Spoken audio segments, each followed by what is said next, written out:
सबैभन्दा धेरै बोल्ने मान्छे म। आज भोलि कोही आएर बोलिदिँदा पनि कति बोलेको होला जस्तो लाग्छ।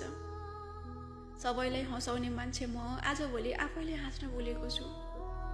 थाहा छैन के भएको छ मलाई।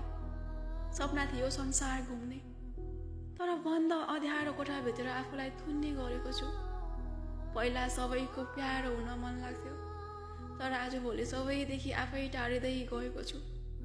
भिडभाड होइन, एकान्त मन पर्न थालेको छ। कसैको साथमा होइन, एक्लै हिँड्ने बानी लाग्न थालेको छ।